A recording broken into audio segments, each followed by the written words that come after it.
누가복음 17장 1절부터 4절까지 말씀을 저와 여러분이 함께 교독합니다.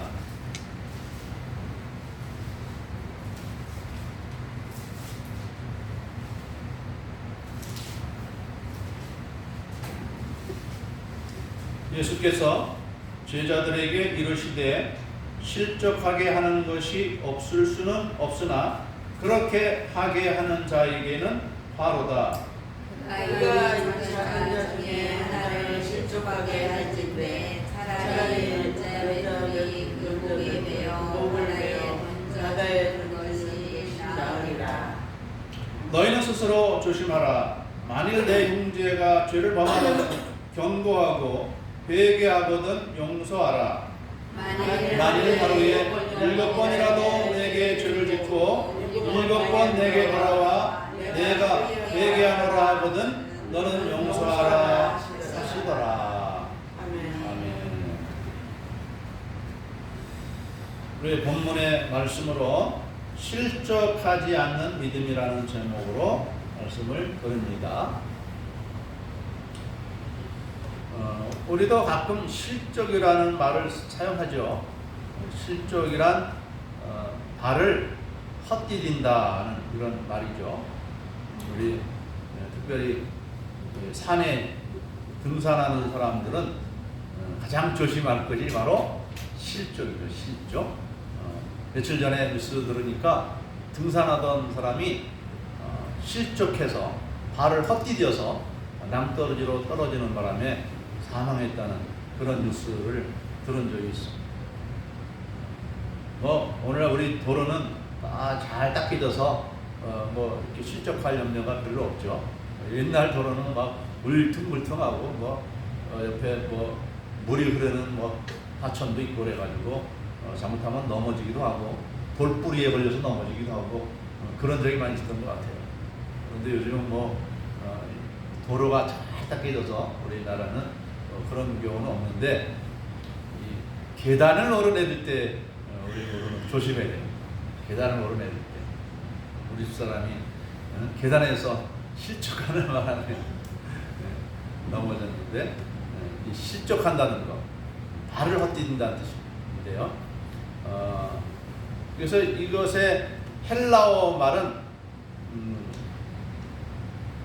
스칸달론이라는 말입니다. 스칸달론이라는 말은 뭐냐면 이런 어떤 동물이나 새나 이런 것을 잡기 위해서 만들어 놓은 덫 또는 함정 이런데 걸리거나 빠지는 것이 바로 실족하는 것이라 이렇게 말합니다. 우리 새가 하늘 날다가 땅에 보니까 아주 자기가 좋아하는 곡식들이 있어요. 그러면 내려와서 그걸 쪄 먹죠. 쪄 먹는데 조심해야죠. 거기에 덫이 이렇게 있어서 그 안에 딱 들어가면 막대기를 착 빼서 덮치게 하면은 새가 잡히잖아요. 그런 거 조심해야 되고. 짐승들은 뭘 조심해야 되겠어요? 짐승들은 남의 집 밭에 가서 먹다가 잘못하면은 덫에 걸리죠. 짐승들 못 오게 하려고 덫을 놨는데 덫이 한번 걸리면 그 다리가 거의 잘려지는 상태에 이런 것이죠. 근데 오늘 예수님이 실족하게 하는 것이 없을 수는 없으나 그렇게 하는 자에게 화로다 이렇게 말씀하셨는데 이 말씀은 예수님이 영적으로 하신 말씀이에요. 영적으로.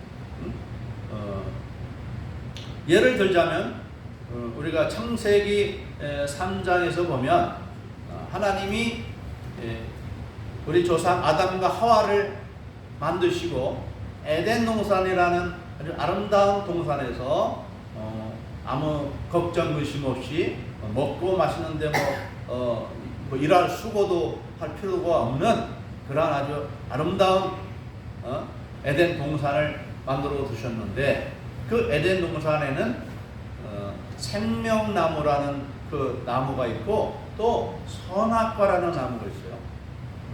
이 생명나무는 뭐냐면 죽지 않도록 하는 나무입니다. 죽지 않은 나무의 과일, 그거를 먹으면서 영생하는 것이죠. 그런데 그 옆에는 또 색다른 나무가 있어요. 선악을 알게 하는 나무가 있어요. 그런데 하나님이 요 생명나무만 먹고 이 옆에 있는 선악과는 먹지 말라고 그랬어요. 우리 가끔 사람들은 왜 선악과를 왜 만들어 놓으셨는가 이렇게 하는데, 선악과는 우리 인간의 마음을 시험하는 도구입니다. 시험하는 도구. 그 선악과를 먹지 말라고 할 때에는 하나님이 안 좋으니까 먹지 말라고 하는 것이죠. 근데 그거를 먹나 안 먹나 하나님 보는 거예요. 안 먹는다는 것은 무엇입니까? 하나님의 말씀에 하나님을 신뢰하고 그 하나님을 신뢰하니까 안 하는 거죠. 그런데 어느 날 이 하나님을 대적하는 사탄이 이 뱀을 통해서 우리 조상 하와에게 다가와서 유혹을 합니다. 하나님은 저걸 먹지 말라고 그러는데 먹어도 돼, 안 죽어, 그렇게 말해요. 하나님은 너 이것을 먹는 날은 너 죽는다 그러는데, 마귀는 와서 뱀의 모양으로 와서 하는 말이 먹어도 안 죽는다는 거예요. 그거 먹으면 너도 하나님처럼 눈이 밝아지고 지혜로워진다는 거죠. 그래서 한번 자기가 이 선악과를 딱 보니까 얼마나 탐스럽게 맛있게 생겼는지, 보암직도 하고 먹음직도 하더라 그랬어요.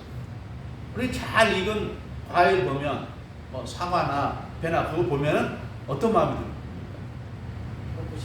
먹고 싶다는 마음이 들잖아요. 다 먹고 싶다는 마음이 들잖아요. 그러니까 이 하와가 그걸 보니까 너무 맛있어 보이는 거예요. 근데 또 하나님은 괜히 겁준 것 같다는 느낌이 드는 거죠. 괜히 겁주어서 저건 먹지 말라 그렇게 하셨는데, 뱀은 그거 먹으면 너도 하나님처럼 지혜로워져. 마치 하나님이 이 좋은 것을 하나님처럼 지혜로워질까봐 못 먹게 하는 것처럼 그렇게 유혹을 했어요. 그래서 그것을 모르고 하와가 딱 먹었는데 죽었어요? 안 죽었어요? 안 죽었어요. 아직 살아있어요. 아직 살아있어요. 그래가지고 그걸 또 가지고 이제 자기 혼자만 먹는 게 아니라 남편에게 가서 여보 나 이거 선악과를 하나님 먹지 말라고 그랬는데 내가 이 뱀의 말을 듣고 한번 먹어봤는데 너무 맛있었어. 안 죽었잖아. 그게 바로 뭡니까? 실족이에요. 실족. 하나님 말씀이 아닌 다른 자의 말을 더 신뢰해서 그것을 먹는 순간, 그 먹었을 때에 이 하와가 실족한 거예요. 즉 육체는 바로 죽지는 않았어요. 어느 정도 수명을 살다가 죽지만 결국 죽게 되는 것이죠. 당장 죽은 것은 아니에요. 근데 또 뭐가 죽었냐면 그 영혼이 죽은 거예요. 영혼이 죽는다는 것은 뭐냐면 하나님과 원수되는 것을 말합니다. 하나님과 이제 틈이 갈라진 것을 말하죠.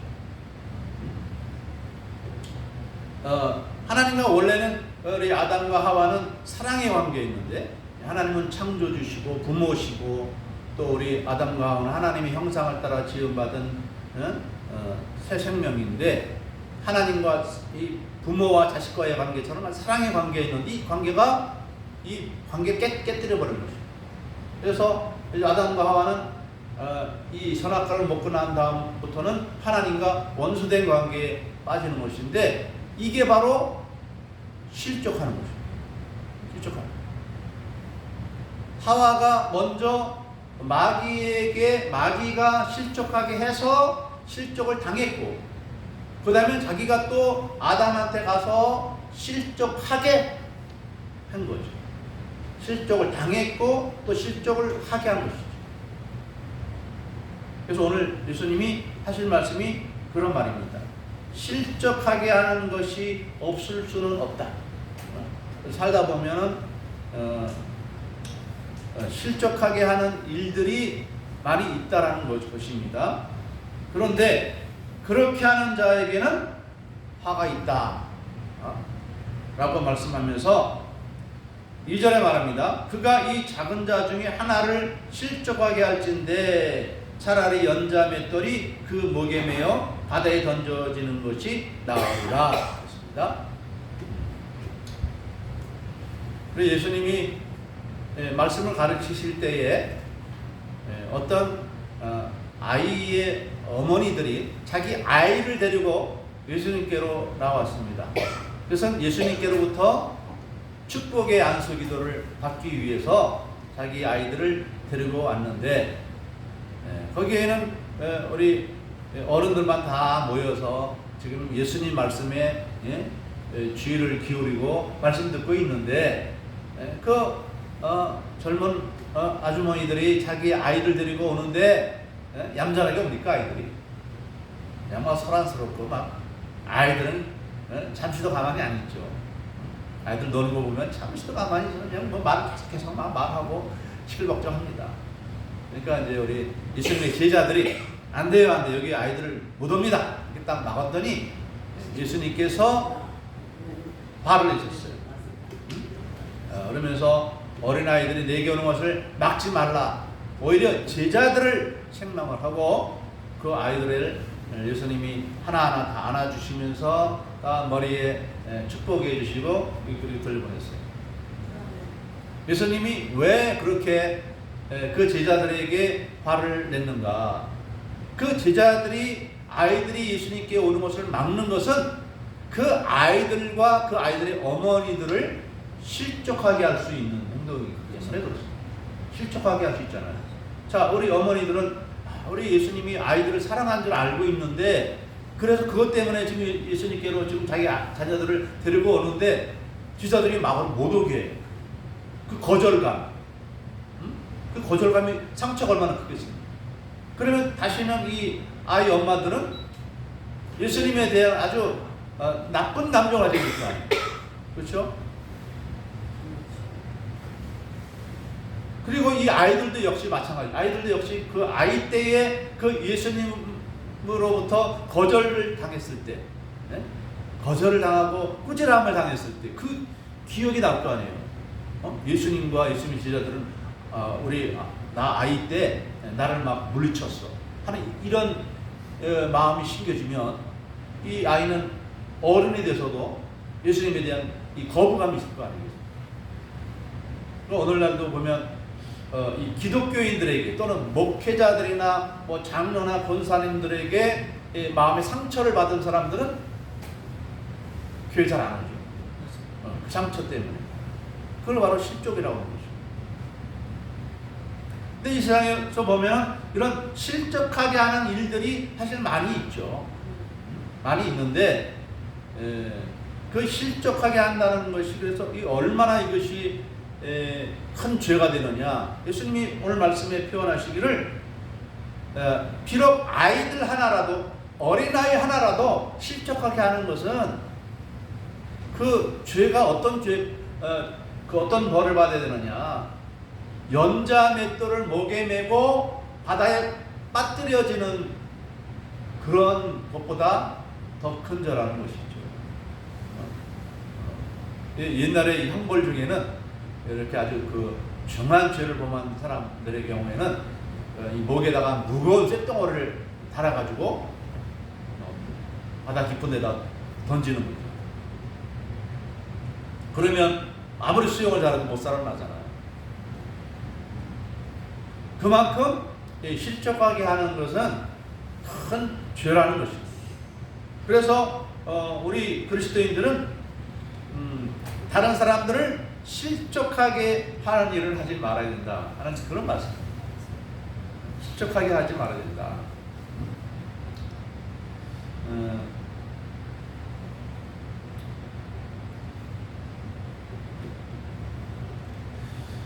우리 그래서 우리 그리스도인들은 어떤 성도들이 교회에 올 때 싫어하거나 그러면 안 되겠죠.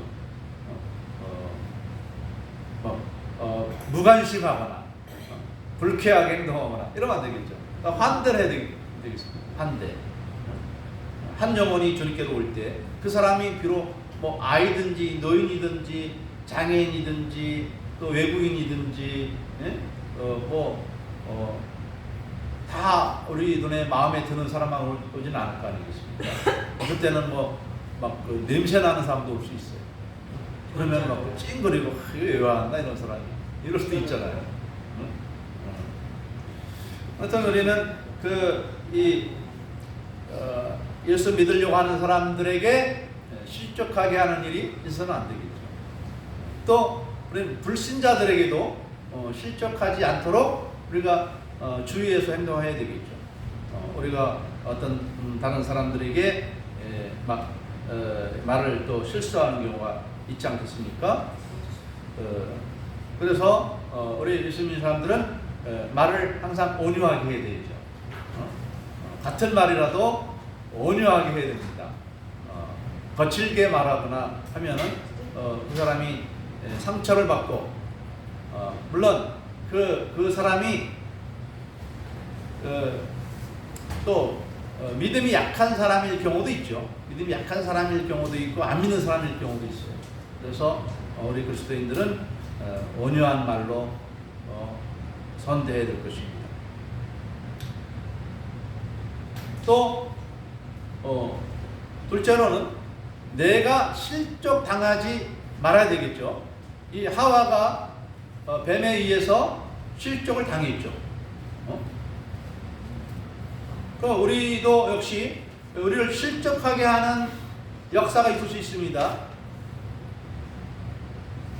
우리보다 더 믿음의 연조가 많은 사람이나 목회자나 또 장로들이나 그의 어떤 중직들에 의해서 우리도 실족을 당할 수도 있는데 당하지 말아야 되겠죠. 그래서 내가 실족하게 되면 나도 또 다른 사람을 실족하게 만들기 때문에 우리도 실족을 당하지 않도록 우리가 늘 조심해야 하는 것이죠. 그래서 우리가 주기도문 할 때 기도하는 것이 있죠. 시험에 들게 하지 마옵시고 다만 하게서 구하옵소서. 이 말이 바로 실족 당하지 말라는 뜻입니다. 그래서 우리는 기도할 때 하나님 어떤 시험이 있어도 시험에 들지 않게 하여 주시옵소서. 혹시 우리 이창주 목사가 여러분의 말에 실수할 때 실족 당하지 말기를 바랍니다. 이창주 목사도 말에 실수할 때가 덜어 있어요. 자주 하는 것은 아닌데 덜어 있는 것 같아요. 그래서 여러분 또 저의 말에 실족 당하지 마시고 또 우리 교회 왔을 때 우리 어떤 다른 사람들로부터 무슨 또 안 좋은 말을 듣었다고 해서 또 실족 당하지도 마시고 시험을 안 당하는 것이 일단은 제일 중요합니다. 그리고 우리 또 시편 73편에 보면 아삽의 시가 나오는데 이 아삽이라는 사람이 실족함을 당할 뻔했어요. 왜 실족을 당할 뻔했느냐? 시편 73편 2절과 5절에서 보면 이런 말씀이 있어요. 나는 거의 실족할 뻔하였고 내 걸음이 미끄러질 뻔하였으니 이는 내가 악인의 형통함을 보고 오만한 자를 질시하였음이로다. 저희는 죽는 때에도 고통이 없고 그 힘이 건강하며 타인과 같은 고난이 없고 타인과 같은 재앙도 없나니. 하나님을 안 믿고 악을 행하는 사람인데 너무 잘 돼. 네? 사업도 잘 되고 번창하고 너무 잘 돼. 나는 이렇게 힘들어하는데 예수 믿는 나도 힘들어하는데 안 믿는 사람이 저렇게 잘 되는 이유가 뭐야? 그래서 이 사람이 하마터면 실족을 당할 뻔하였다. 하나님 과연 계신 건가? 하나님이 나를 사랑하시는 건가? 의심에 빠져서 하마터면 실족할 뻔했는데 어떻게 실족을 벗어났는가? 다시 시편 73편 17절 보면 이렇게 말씀합니다. 하나님의 성소에 들어갈 때에야 그들의 종말을 내가 깨달았나이다. 주께서 참으로 그들을 미끄러운 곳에 두시며 파멸에 던지시니 그들이 어찌하여 그리 갑자기 황폐되었는가. 놀랄 정도로 그들은 전멸하였나이다. 성전에 들어갈 때, 성전에 들어가서 예배할 때에 깨달음이 왔다 이거. 악인들이 한때는 잘 되는 것 같아도 마지막에는 멸망의 길로 간다는 거죠. 우리 지난 주일에도 우리가 부자와 거지 나사로 이야기하지 않았습니까? 그 부자는 죽을 때까지도, 죽은 다음에도 잘 됐어요. 왜? 그 자손들이 다 모여서 화려하게 장례까지 치러 주었으니, 네? 죽은 다음까지 잘 되지 않았습니까? 그런데 거지 나사로는 어떻습니까? 하나님을 믿는 사람인데도 거지로 살다가 거지로 죽었어요. 그런데 저 하늘나라 가보니까 완전히 형세가 바뀌지 않았습니까? 부자는 지옥에서 고통당하고 있고, 그 거지였던 나사로는 아브라함의 품에 안겨서 천국에서 행복한 삶을 살고 있더라는 것입니다.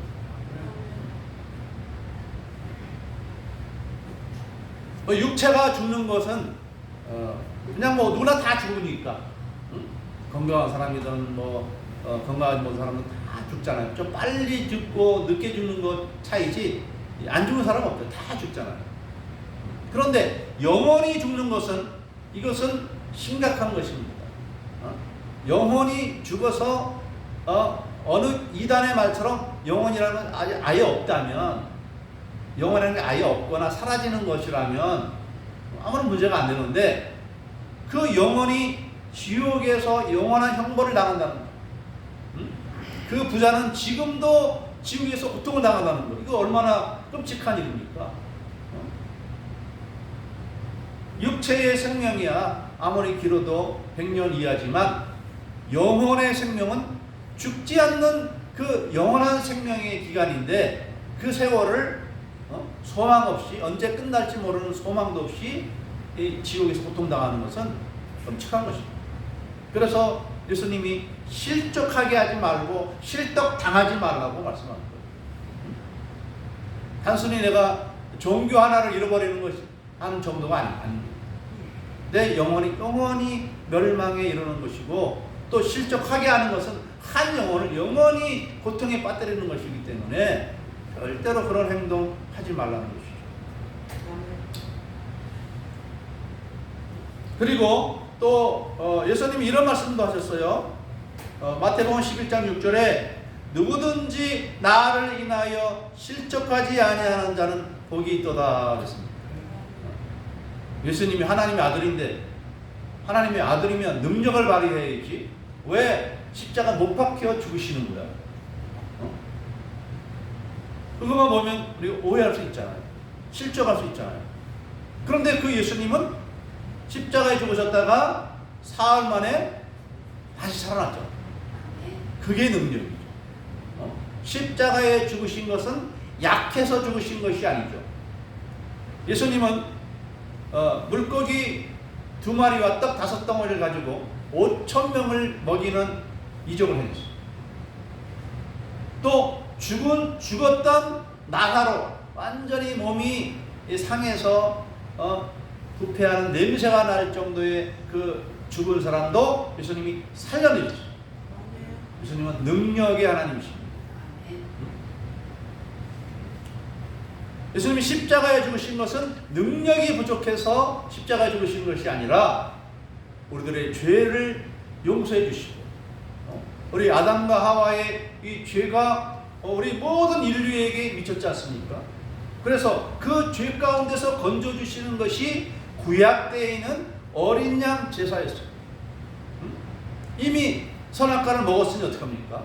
이미 죽었으니 어떡합니까? 그걸 다시 돌려주시는 것이 구약 시대에는 어린 양을 하나님께 바치는 제사를 통해서 구원해 주셨는데, 이것은 앞으로 예수님이 이 땅에 오셔서 구원해 주실 것을 예표하는 것이라고 했죠. 사람의 죄가 그냥 잘못했습니다, 용서해 주세요 한다고 해서 그 죄가 없어집니까? 반드시 죄의 대가를 치러야 되는데, 하나님이 아들이 이 땅에 인간의 모습을 입고 와서 우리 모든 인류를 대신해서 당신의 몸에 죄값을 치르신 것입니다. 예수님은 한 사람이기도 하시지만 동정녀 마리아를 통해서 오신 한 사람이기도 하시지만 그 이전에는 세상 만물을 창조하신 하나님이신 것입니다. 그 하나님의 그 위상 때문에, 창조자 하나님이신 그 위상 때문에 한 사람의 모양으로 오셨지만은 모든 인류의 죄값을 자신의 몸에 감당할 수 있었던 것입니다.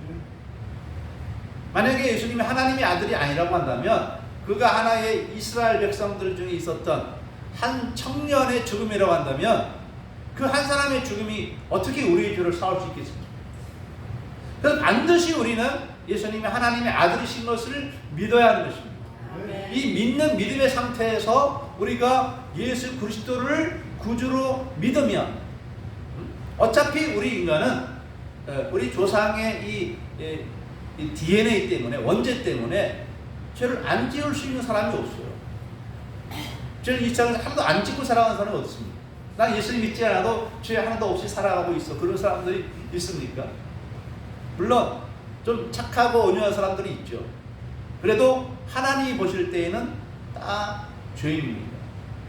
우리가 볼 때 아무리 착해 보이는 사람, 저 이창조는 착해 보이죠. 그래도 저랑 한 달만 같이 살아봐요. 그러면 제 못된 건 다 나옵니다.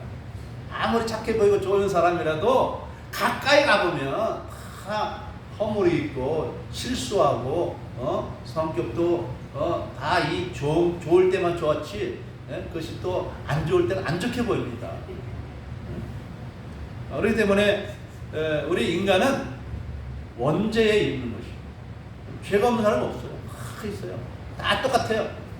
우리 교회에 앉아있는 우리나 저 교회에 오지 않는 사람이나 그 마음은 똑같은데 뭐가 다릅니까?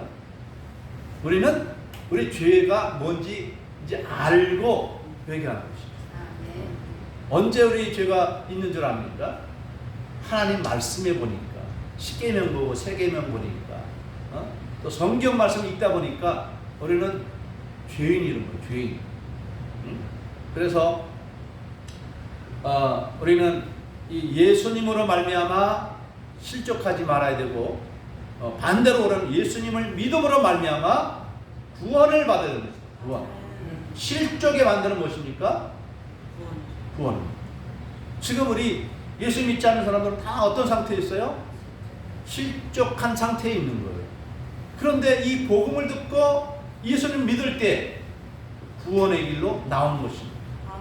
생명을 얻은 것입니다. 하나의 종교를 가지는 것이 아닙니다. 예수님을 믿음으로 말미암아 이제 하나님은 우리 아버지가 되는 것입니다. 아버지와 아들, 딸이 되는 것입니다. 이게 얼마나 놀라운 것인지 모릅니다. 그러므로 우리는 다른 사람을 구원할지언정 실족하게 하지 말아야 되겠죠. 또 우리가 실족하지 않으려면 어떻게 해야 되는가? 시편 17장 4절과 5절에 이렇게 말씀합니다. 다윗이 이런 말을 했어요. 사람의 행사로 논하면 나는 주의 입술의 말씀을 쫓아 스스로 삼가서 강포한 자의 길에 행치 아니하였사오며 나의 걸음이 주의 길을 굳게 지키고 실족지 아니하였나이다. 하나님 말씀을 따라갈 때 실족하지 않습니다. 내 속에는 옳은 대로 행할 때 실족합니다. 우리는 하나님 말씀에 의지해서 하라고 하는 것을 하고 하지 말라고 하는 것을 하지 말아야죠.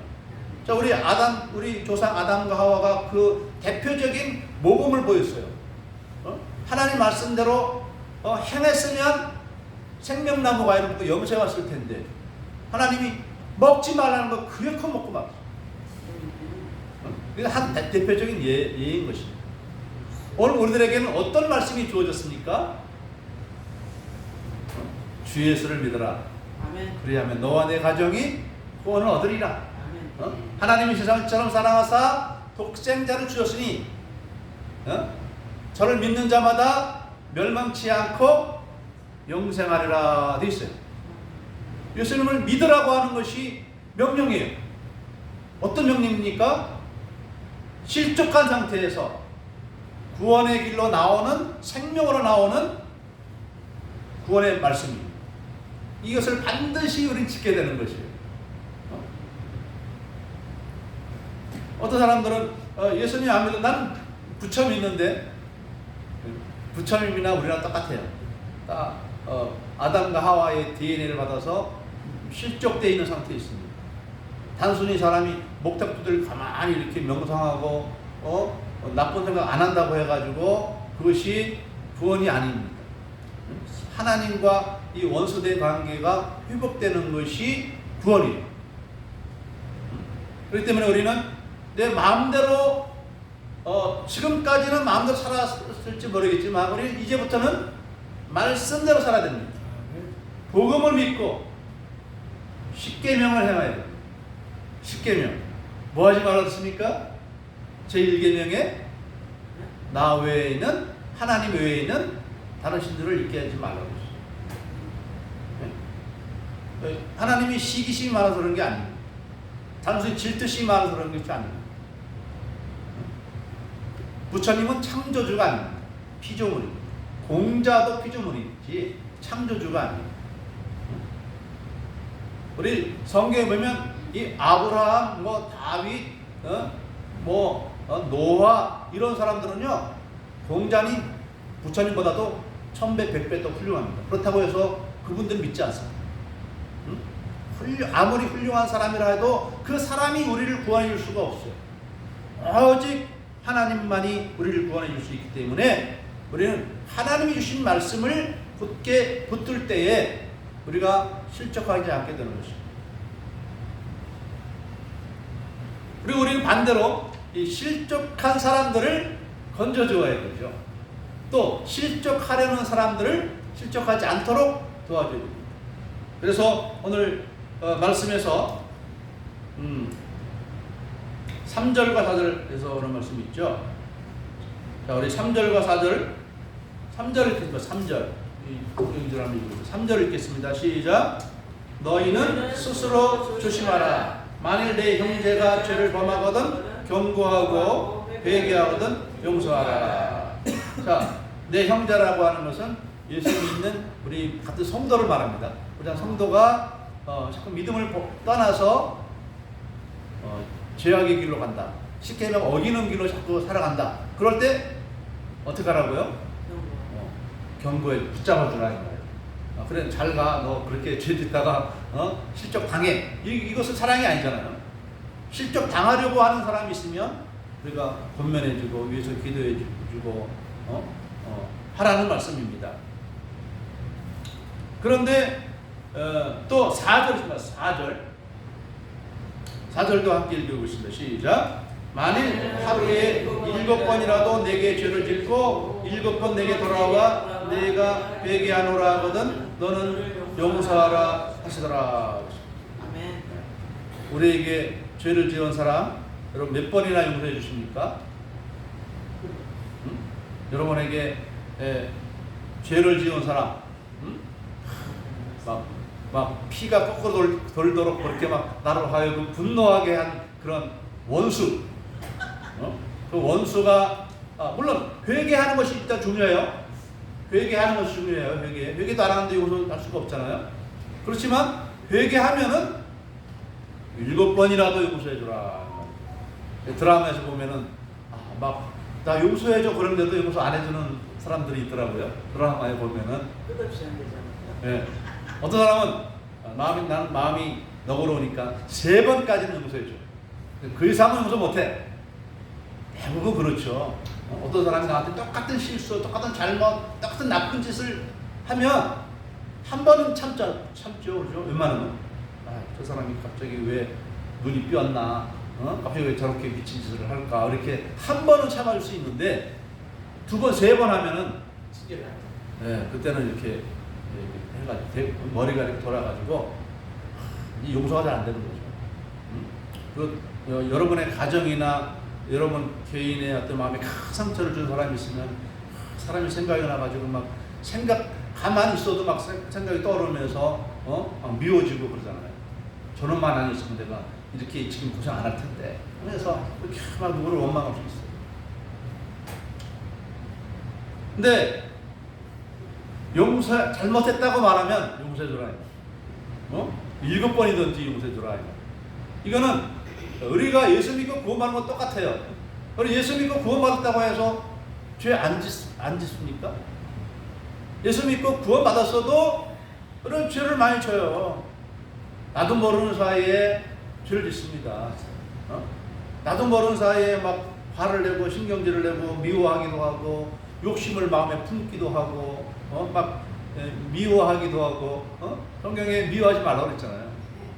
우리 너희를 핍박하는 사람을 위해서 어떻게 하라고 했습니까? 축복하고 위하여 기도하라고 되어 있지 저주하라고 하지 않았어요.